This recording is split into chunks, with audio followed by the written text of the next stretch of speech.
Bonjour à tous, bonjour à toutes. C'est un grand plaisir pour moi de me retrouver parmi vous ce matin. Alors, c'est vrai qu'il y a quelques visages que je connais, je ne connais pas tout le monde. Je ne suis pas venu parmi vous très fréquemment pour vous dire, je ne sais pas combien de temps lesquels vous avez des chaises et plus les chaises en bois qui grincent. Mais c'est une église quand même qui compte pour moi. Non seulement c'est une église qui historiquement compte, c'était déjà l'église de mes grands-parents et dans laquelle mon père a grandi. C'est aussi l'église dans laquelle moi j'ai fait mes premiers pas, parce que c'est ici sur cette scène que je suis monté aussi pour faire ma promesse quand j'étais tison, tout tremblant. Un peu plus tard, c'est ici aussi que j'ai eu l'occasion pour la première fois de faire une petite scénette. Je pense qu'on était encore au tison, ou peut-être aux explos déjà. C'était une scénette où j'avais un rôle muet, mais j'étais déjà terrifié. Et j'avoue que de voir aujourd'hui tous les jeunes qui se sont déjà succédés, déjà pour venir rien qu'ici jusque devant, hein, je n'aurais pas osé le faire à leur âge, ou pour venir ici pour rendre compte de leurs activités, eh bien franchement, chapeau, vous êtes déjà bien plus avancés que ce que j'étais à votre âge.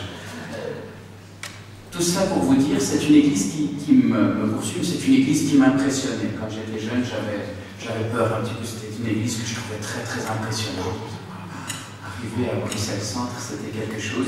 Et même encore, déjà pasteur, c'est une église qui m'a poursuivi. Je faisais de temps à autre des cauchemars où je rêvais que j'étais le samedi matin et que tout d'un coup, on me faisait rentrer ici et qu'on me disait « c'est à toi de prêcher », je n'avais pas de message.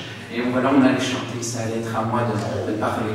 Et j'étais stressé comme tout, d'autant plus que je voyais dans la salle l'un ou l'autre de mes professeurs de théologie en train de me regarder.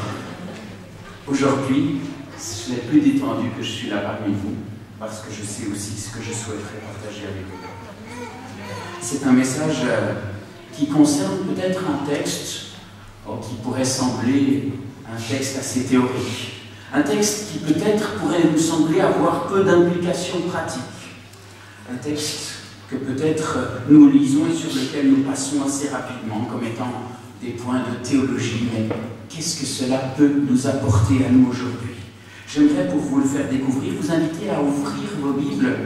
Oh, je suis presque sûr dans un passage que vous avez déjà dû parcourir un jour ou l'autre, puisqu'il se situe dans le premier livre, dans le premier chapitre de la Genèse. Genèse au chapitre 1. Et j'aimerais lire avec vous les versets 26 et 27.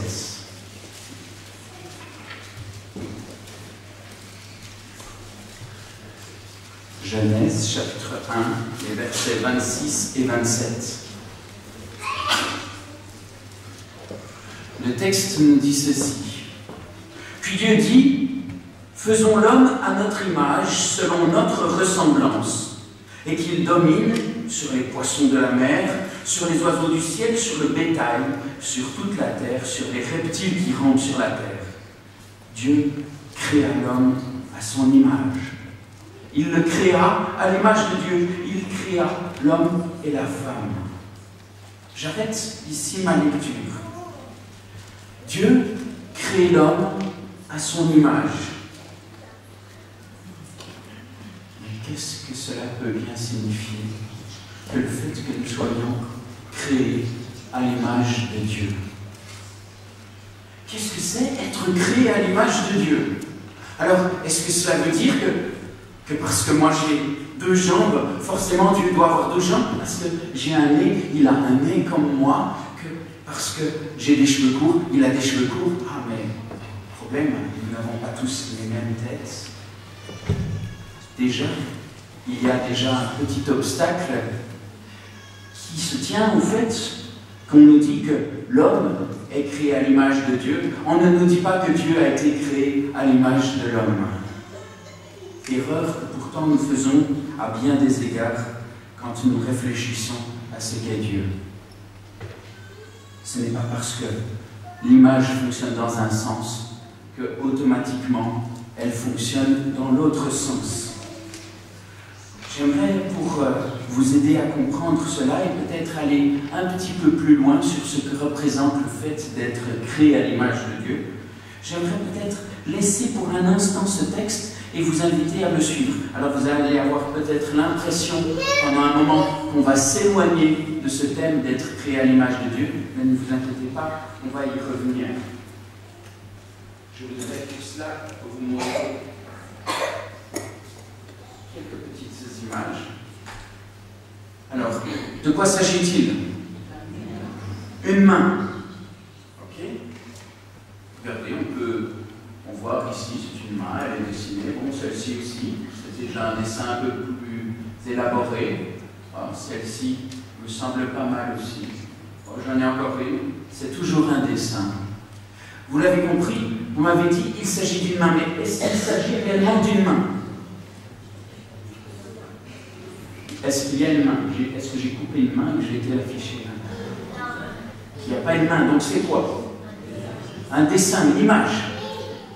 Ok, peut-être déjà là nous allons avoir quelque chose qui pourra nous aider à saisir un petit peu ce dont il s'agit quand on nous dit que Dieu nous crée à son image. Le mot qui est utilisé en hébreu tselem signifie image, contour, reflet.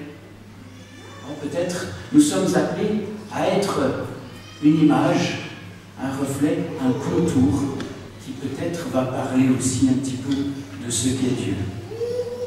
Je voudrais pour un instant laisser cette réflexion et je la reprends dans un moment en la complétant. Je voudrais vous inviter à ouvrir vos Bibles dans le chapitre 40 du livre d'Ésaïe. Ésaïe, au chapitre 40.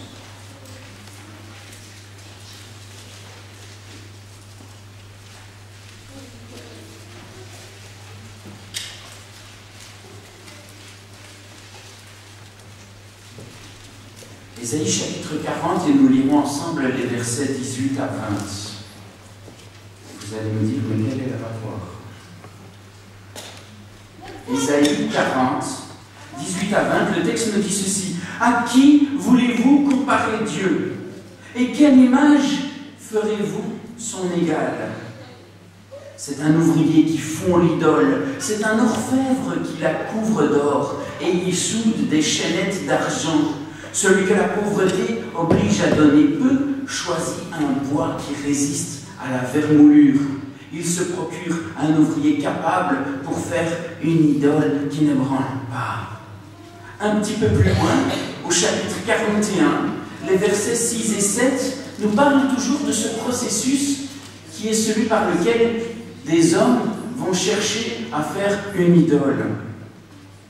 Chapitre 41, versets 6 et 7, on nous dit « Ils cèdent l'un l'autre, et chacun dit à son frère « Courage !» Le sculpteur encourage le fondeur, et celui qui polit au marteau encourage celui qui frappe sur l'enclume. Il dit de la soudure « Elle est bonne !» Il fixe l'idole avec des clous pour qu'elle ne branche pas. Un petit peu plus loin, au chapitre 44, toujours parlant de cette même réalité, de ces hommes qui cherchent à se fondre ou à se fabriquer leurs images de Dieu. Il va dire, chapitre 44, à partir du verset 6, « Ainsi parle l'Éternel, roi d'Israël et son Rédempteur, l'Éternel des armées. Je suis le premier et je suis le dernier, et hors de moi, il n'y a point de Dieu. Qui a comme moi fait des prédictions, qui les déclare et me le prouve, depuis que j'ai fondé le peuple ancien, qu'ils annoncent l'avenir et ce qui doit arriver. N'ayez pas peur, ne tremblez pas. Ne l'ai-je pas dès longtemps annoncé et déclaré? Vous êtes mes témoins. Y a-t-il un autre Dieu que moi? Il n'y a pas d'autre rocher, je n'en connais point. Ceux qui fabriquent des idoles ne sont tous que vanité, et leurs plus belles œuvres ne servent à rien. Elles le témoignent elles-mêmes. Elles n'ont ni la vue, ni l'intelligence, afin qu'ils soient dans la confusion. Qui est-ce qui fabrique un Dieu ou font une idole pour n'en retirer aucune utilité? Voici tous ceux qui y travaillent seront confondus, et les ouvriers ne sont que des hommes. Qu'ils se réunissent tous, qu'ils se présentent, et tous ensemble, ils seront tremblants et couverts de honte. Le forgeron fait une hache, Il travaille avec le charbon, il la façonne à coups de marteau, il la forge d'un bras vigoureux. Mais a-t-il faim? Et le voilà sans force. Ne boit-il pas d'eau? Le voilà épuisé. Le charpentier, étend le cordeau, fait un tracé au crayon. Il façonne le bois avec un couteau. Il marque ses dimensions avec le compas. Et il produit une figure d'homme, une belle forme humaine pour qu'elle habite dans une maison.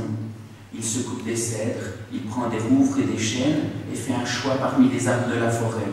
Il plante des pins et la pluie les fait croître. Ces arbres servent à l'homme pour brûler, il en prend et il se chauffe. Il y met aussi le feu pour cuire du pain et il en fait également un dieu qu'il adore. Il en fait une idole devant laquelle il se prosterne. Il brûle au feu la moitié de son bois. Avec cette moitié, il cuit sa viande, il apprête un rôti, il se rassasie, il se chauffe aussi. Je me chauffe, je vois la flamme. Et avec le reste, il fait un dieu, son idole, il se prosterne devant elle, il l'adore et il l'invoque et s'écrie « Sauve-moi, car tu es mon Dieu ».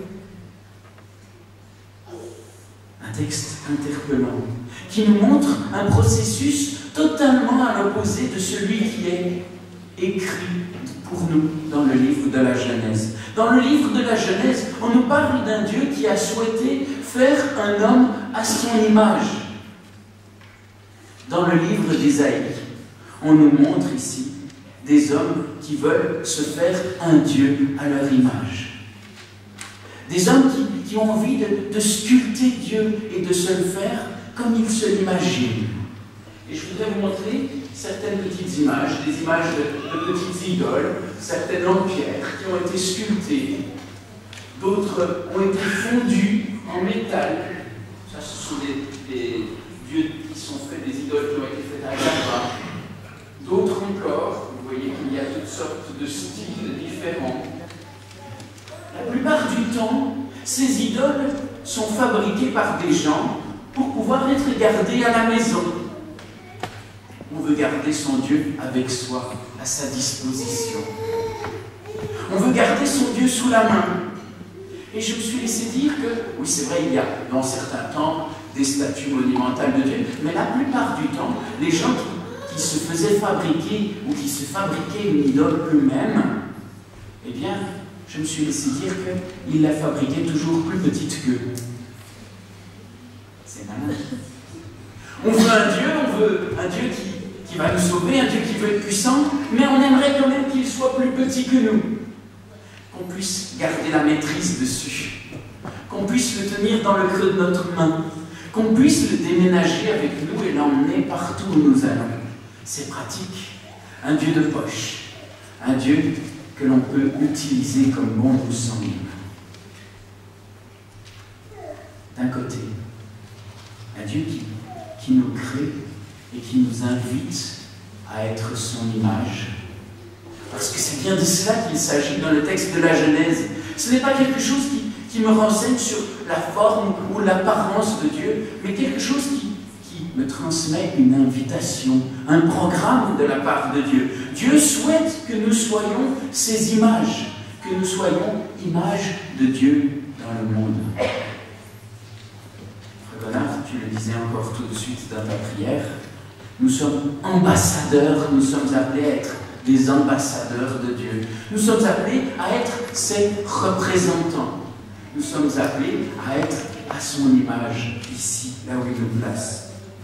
Mais l'être humain fonctionne naturellement un petit peu dans l'autre sens.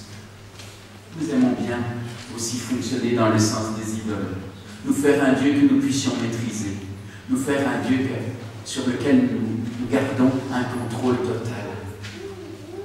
Je me souviens dans le bureau de mon oncle, qui était pasteur en Suisse, il avait 2 dessins, humoristiques mais parlants malgré tout. 2 dessins qui parlaient peut-être de 2 conceptions de la prière. Sur le premier dessin, on voyait un homme immense, tenant dans sa main un petit trône sur lequel se tenait un petit Dieu. Et l'homme priait en disant à Dieu, « Je te le demande, tu dois me le donner. » Sur de la seconde partie du dessin, on voyait un homme petit et prosterné devant une ébauche d'un Dieu immense sur son trône, qui s'approchait de Dieu en disant « Père, voilà, je te prie, je t'implore. »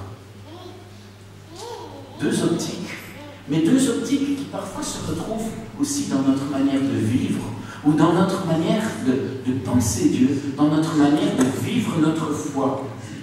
Soit nous nous plaçons comme étant des créatures de Dieu, comme reconnaissant sa seigneurie sur notre vie, soit nous voulons nous aussi nous faire un Dieu qui soit à notre image, à la taille que l'on veut bien lui donner. Un Dieu que nous pouvons garder sous contrôle. Nous savons que cette image de Dieu a malheureusement été très vite altérée, abîmée dans le monde. L'image de Dieu placée dans l'homme, déjà dès le chapitre 3 de la Genèse, dès l'irruption du péché, a été abîmée. Ce contact que l'homme avait avec Dieu a été altéré. Et voilà que l'image de Dieu en nous, eh bien, elle est aussi abîmée.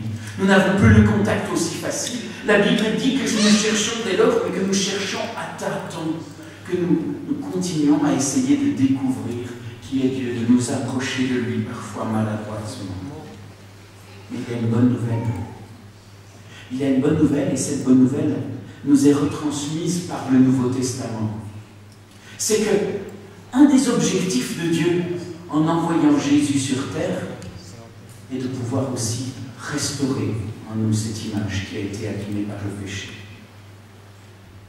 Peut-être c'est quelque chose qui ne nous saute pas à l'esprit, peut-être ça ne nous semble pas très important, mais cette chose qui a été abîmée en nous, Dieu voudrait petit à petit pouvoir la reconstruire en chacun d'entre nous. Et j'aimerais pour cela, pour le découvrir, vous inviter à lire et à parcourir avec moi plusieurs textes.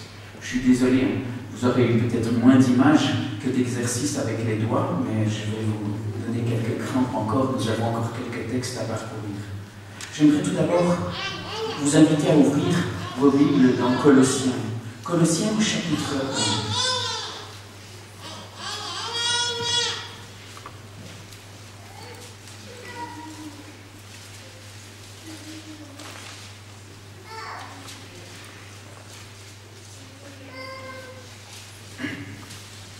Colossiens chapitre 1, et nous lirons les versets 14 à 20.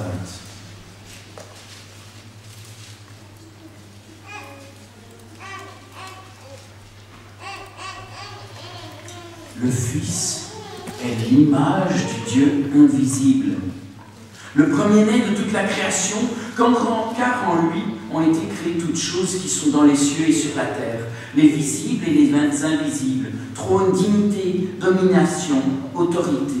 Tout a été créé par lui et pour lui. Il est avant toute chose et toute chose subsiste en lui. Il est la tête du corps de l'Église. Il est le commencement, le premier-né d'entre les morts, afin d'être en tout le premier. Car Dieu a voulu faire habiter en lui, a voulu faire habiter toute plénitude en lui. Il a voulu, par lui, tout réconcilier avec lui-même, tant ce qui est sur la terre que ce qui est dans les cieux, en faisant la paix par lui, par le sang de sa croix.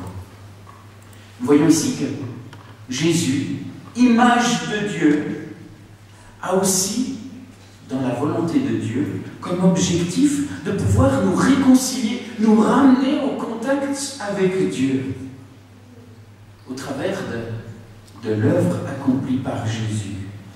Nous pouvons récupérer ce contact perdu et abîmé avec Dieu. Jésus l'a dit, celui qui m'a vu a vu le Père. Est-ce que ça veut dire que Jésus, de nouveau, avait la même apparence que Dieu, que si nous avions pu avoir une photographie de Jésus, nous pourrions savoir comment Dieu est coiffé? Loin de là. Mais Jésus est venu démontrer par ses actions, par ce qu'il était, il est venu montrer ce qui est réellement Dieu, quel est son caractère, Quel est son projet pour l'homme? Quelle est sa volonté pour chacune et chacun d'entre nous? Si je vais un petit peu plus loin, dans le chapitre 3 du livre des Colossiens, et je lis à partir du verset 9, vous allez voir que le texte est assez clair. Bon, c'est du Paul, hein, c'est parfois écrit de façon un peu complexe, mais quand même. Colossiens 3, à partir du verset 9, « Ne mentez pas les uns aux autres, vous étant dépouillés du vieil homme et de ses œuvres, et ayant revêtu l'homme nouveau qui se renouvelle dans la connaissance selon l'image de celui qui l'a créé. » Remarquez bien, un des projets de Dieu est ici indiqué de façon assez claire. Dieu souhaite que nous soyons dépouillés de ce vieil homme qui vivait séparé et opposé à la volonté de Dieu. Et il souhaite que nous puissions être revêtus d'un homme nouveau. Et que dit-on de cet homme nouveau? Un homme qui se renouvelle dans la connaissance selon l'image de celui qui l'a créé. Dieu souhaite que nous puissions à nouveau grandir et être restaurés à l'image de celui qui nous a créés. C'est beau. Et on dit, il y a ici ni grec, ni juif, ni circoncis, ni incirconcis, ni barbare, ni chiite, ni esclave, ni libre, mais Christ est tout en tous. Et il va y avoir des conséquences de cela qui vont être données du verset 12 jusqu'au 17, ainsi comme des élus de Dieu, saints et bien-aimés, revêtez-vous de sentiments de compassion, de bonté, d'humilité, de douceur, de patience, supportez-vous les uns les autres. Et si quelqu'un a sujet de se plaindre de l'autre, pardonnez-vous réciproquement. De même que Christ vous a pardonné, pardonnez-vous aussi. Et on va voir qu'il va y avoir cette invitation à former un seul et même corps dirigé par Dieu. Mais il y a là quelque chose qui peut-être pourrait nous faire peur. Il y a quelque chose qui pourrait être trompeur. Parce que oui, on a bien compris, voilà, Dieu veut nous revêtir et il veut que nous soyons changés de façon à être des hommes et des femmes qui soient à l'image de cet homme nouveau, qui soient restaurés à l'image de Dieu, à l'image de ce que Dieu voudrait voir grandir dans nos vies. Il y a beaucoup de textes qui nous parlent de ça. Beaucoup de textes qui nous invitent à vivre cela. Je voudrais juste en prendre encore un ou deux avec vous. 2 Corinthiens, chapitre 3, tout d'abord. 2 Corinthiens, chapitre 3, les versets 15 à 18.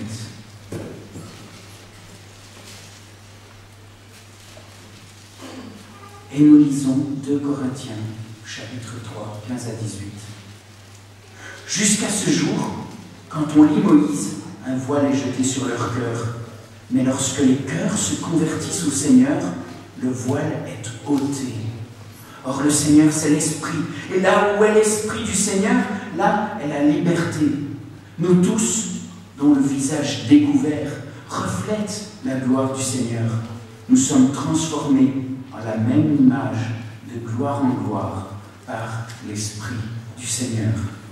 Nous sommes invités à être transformés petit à petit à la même image, à l'image de celui que nous contemplons. Et nous le savons bien, la Bible nous invite de mille et une façons à porter nos regards sur le Christ. Nous sommes des chrétiens, voilà notre image, notre modèle, voilà celui dont nous allons chercher à suivre l'exemple. Mais en même temps, ça pourrait être traître, parce qu'on pourrait tomber dans quelque chose qui est très artificiel. Je sais comment je dois me comporter en tant que bon chrétien. Je sais ce que je dois être en tant que bon adventiste. Soyez toujours joyeux. Ah, bon. Bon. Soyez patient. Ça, tu m'en as mis, mais je suis patient. Quand même, en tant que bon chrétien. Hein? Et nous risquerions très rapidement d'avoir un véritable masque. Et ce n'est pas cela que Dieu souhaite produire en nous. Il veut un véritable renouvellement. Il veut pouvoir renouveler en nous tout l'être, depuis le cœur. D'ailleurs, juste en petit rappel, quand on nous parle de conversion, on parle de métanoïa, de renouvellement du nous en grec, de l'intelligence. Même notre manière de réfléchir va être changée. Mais comment est-ce possible? Moi, j'ai une nature qui est une nature humaine. Et je dois vous avouer que, naturellement, quand on vient, quand on marche sur le pied, ma nature humaine, c'est pas de me retourner en disant naturellement, je peux être agacé, avoir des sentiments qui sont nettement moins bons. Quand je suis sur la route et qu'il y a devant moi l'une ou l'autre personne qui font une bêtise ou qui traîne et que je suis pressé, est-ce que je suis comme cela? Et je pense que toutes et tous, nous pouvons trouver des exemples dans nos propres existences. Non, bien sûr, ce n'est pas à cela que nous sommes invités. J'aimerais poursuivre un petit peu par le texte déjà qui se trouve dans le livre des Éphésiens. Éphésiens au chapitre 4. Éphésiens chapitre 4.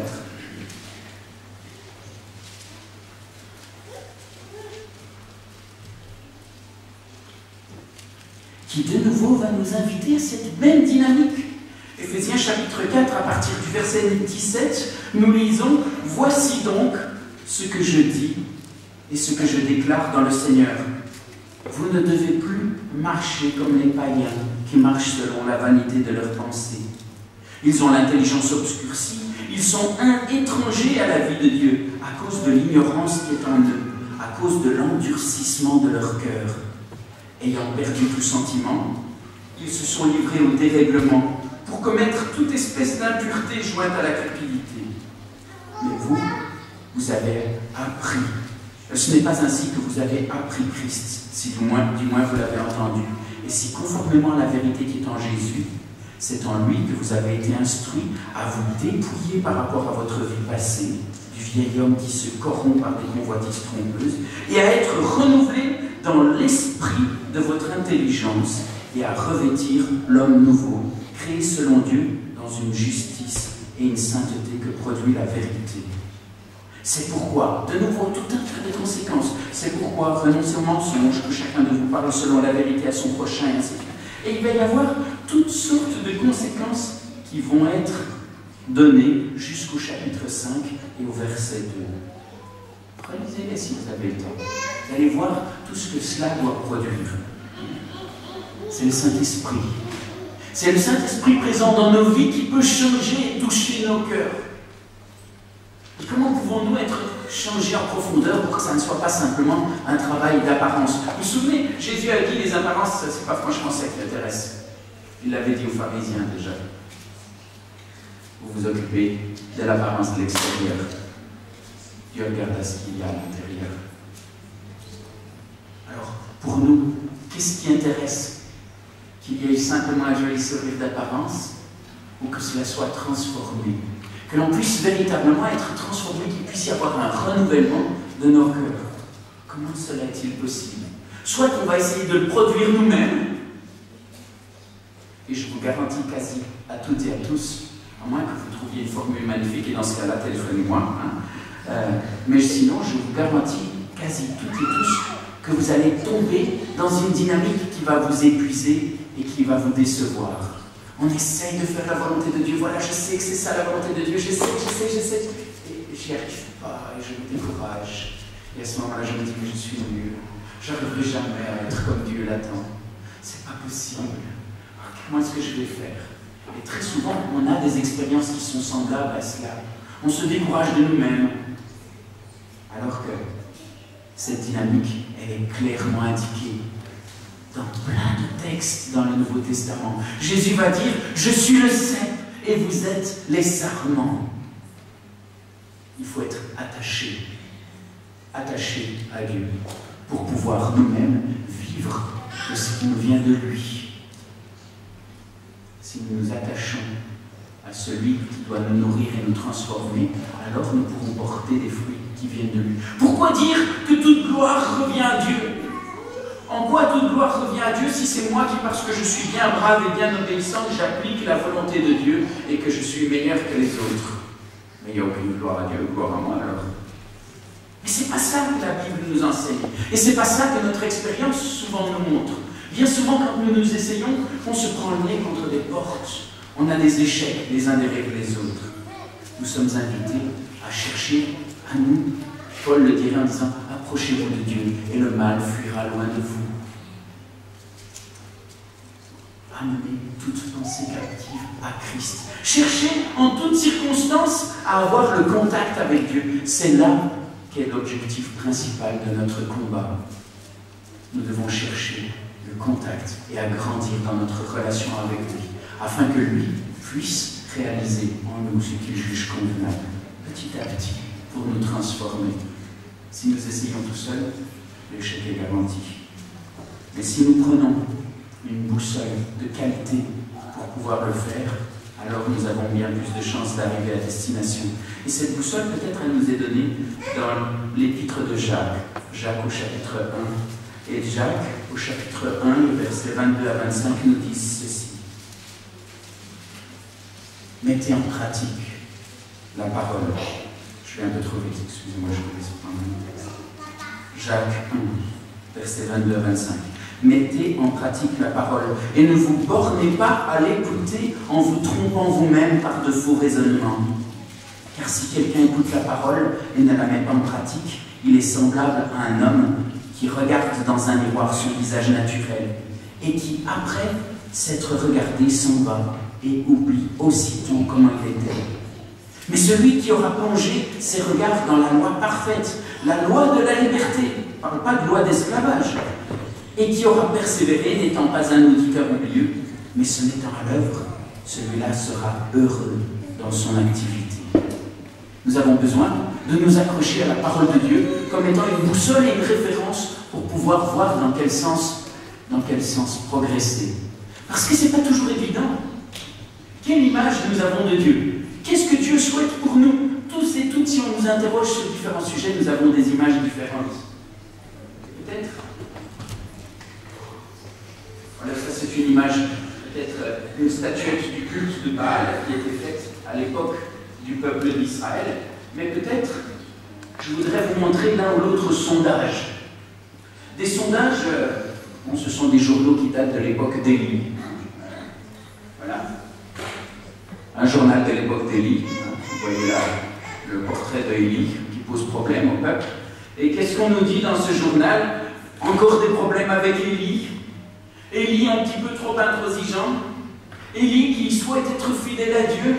Et les commentaires vont bon train. Et dans cette rubrique, on dit, ben voilà, 85% des Israélites jugent qu'il faudrait être un peu plus tolérant et un peu plus ouvert par rapport aux gens qui ont des conceptions religieuses différentes, notamment par rapport au culte de Baal. Petit sondage réalisé à l'époque. Peut-être un autre sondage à l'époque de la déportation du peuple. La majeure partie du peuple pense qu'il faut se confier dans l'Égypte et pas se soumettre au roi de Babylone.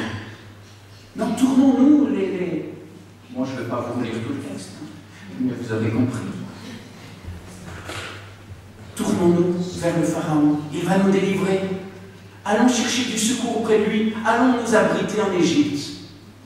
Et pourtant, si vous vous souvenez de l'histoire telle qu'elle nous est rapportée, Dieu avait été clair. Il avait dit, ne vous appuyez pas sur le Pharaon.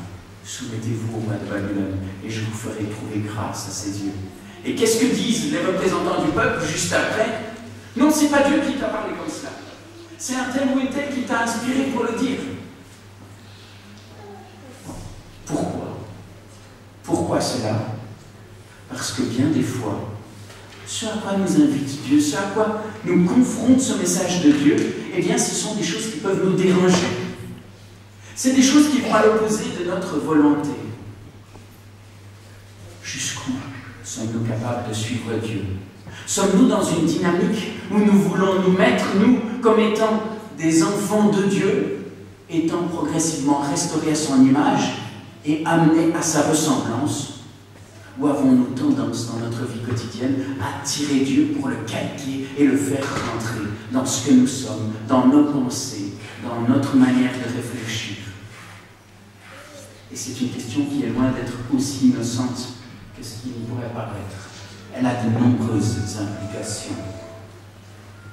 Peut-être, je vous donne une petite idée, simplement pour conclure, qui pourra vous servir de boussole. Quand vous vous posez une question, parce que Jacques l'a bien dit, il a déjà donné la boussole. Attachez-vous à la parole de Dieu. Et quand elle vous montre quelque chose sur vous-même, ne soyez pas des auditeurs, des lecteurs oublieux, qui se sont regardés à l'image de ce que la parole leur a révélé d'eux-mêmes, et qui tout d'un coup s'en vont et oublient. Une petite boussole très simple que j'ai donnée parfois à certains. Un jour, quelqu'un venait me voir et me demande « Mais pasteur, voilà, j'ai un choix réalisé dans mon existence, voilà, j'hésite entre deux choses, j'hésite entre faire ceci ou cela. » Mais je ne veux pas vous dire de quoi il s'agissait, mais c'était vraiment quelque chose de très gros. Hein. C'est comme si je vous disais « Voilà, je me demande si je dois être patient envers cette personne ou je me demande si je dois aller saboter ses freins pour qu'elle ait un accident. Hein. » C'est quelque chose d'évident, ou de manière très simple, vous pouvez savoir quelle est la volonté de Dieu.